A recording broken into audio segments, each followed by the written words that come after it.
कौन बनेगा नेता। नगर निगम के चुनाव पास आने वाले थे। पूरे कानपुर शहर में टिकट को लेकर मारामारी शुरू थी, लेकिन सबसे ज्यादा चर्चा में वार्ड नंबर 40 की सीट थी। वो इसलिए क्योंकि इस बार वहां की सीट महिला के लिए आरक्षित थी। अब सवाल ये था कि चुनाव लड़ेगा कौन। इससे पहले ठाकुर साहब वहां से पार्षद थे और इस बार उन्होंने अपनी पत्नी सीमा ठाकुर को टिकट दिलवाई और ठाकुर साहब की शान के कारण सीमा जी ने 20,000 वोटों से चुनाव जीत लिया। अरे बधाई हो सीमा भाभी, अब तो आप वार्ड की पार्षद बन गई हैं। अब तो हमारे काम आप ही करवाएंगी। अरे ये तो सिर्फ नाम की पार्षद बनी है, वो तो महिला सीट आ गई, वरना पार्षद तो मुझे ही बनना था। अब भले ही चेहरा इसका होगा, लेकिन पावर तो मेरी ही होगी। अरे वाह भाई साहब, क्या दिमाग लगाया है आपने भी। आइए आप लोग, खाना लगा दिया है सबके लिए। सीमा जी पार्षद बन चुकी थी, फिर भी उनकी एक ना चलती। सारे काम ठाकुर साहब खुद ही संभाल लेते और जहाँ जरूरत पड़ती वहाँ सीमा जी का अंगूठा लगवा लेते। सीमा जी ज्यादा पढ़ी लिखी भी नहीं थी। एक दिन ठाकुर साहब और सीमा एक प्रोग्राम में जाते हैं। अरे ठाकुर साहब आप आ गए। ओहो, पार्षद मैडम भी आ गई हैं। स्वागत है आप दोनों का।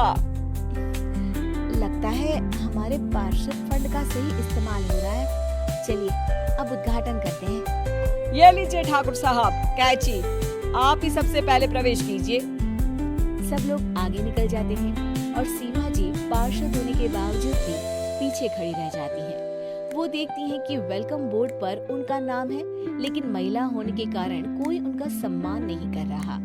अगले दिन एक आदमी उनके घर आता है। अरे ठाकुर साहब नमस्कार। कल ना हम नोटिस किए कि हमारा घर तो अवैध है और नगर निगम वाले उसे तोड़ने आ रहे हैं। अरे कुछ कीजिए ना ठाकुर साहब।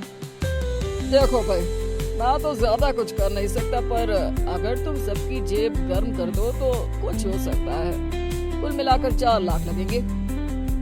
अरे 4 लाख ठाकुर साहब? अरे भाई, मैं अपने लिए नहीं मांग रहा हूँ। दरोगा है, इंजीनियर बाबू है, बड़े साहब है, सबको देना पड़ता है ना थोड़ा थोड़ा। बोलो है मंजूर? तभी वहाँ अचानक सीमा जी आ जाती है। अरे ये आप क्या कर रहे हैं? पहले इन्हीं लोगों से तो आपने वोट मांगे, अब इनसे ही पैसे ले रहे हो। अरे चुप रहो तुम, तुम्हारा काम है सिर्फ अंगूठा लगाना, तुम वही किया करो। मुझे दूसरे काम तुम मत सिखाओ, समझी? और तुम ना जाओ, अब पैसे लेकर आओ, वरना जेसीबी किसी भी वक्त आती होगी। सब कुछ ऐसे ही चलते रहता है। एक दिन सीमा जी और ठाकुर साहब को एक लोकल मीटिंग में बुलाया जाता है। वहाँ पर कई और अधिकारी लोग भी मौजूद रहते हैं। अब मैं चाहूंगा कि ठाकुर साहब हमारे बीच 2 शब्द कहें। मेरे प्यारे भाइयों और बहनों, आज मेरा सौभाग्य है कि मैं आप सबकी सेवा दिन रात कर पा रहा हूँ। आपने मेरी पत्नी को भारी मतों से जिताया है, इसलिए मैं आप सभी का शुक्रगुजार हूँ। मैं आप सबसे वादा करता हूँ कि हमेशा की तरह हमारे वार्ड में किसी को कोई तकलीफ नहीं आने दूंगा। सभी लोग तालियां बजाने लगते हैं। अब मैं माननीय पार्षद मैडम को स्टेज पे बुलाना चाहूंगा। अपने नाम को बुलाया सुनकर सीमा जी एकदम चौंक जाती है।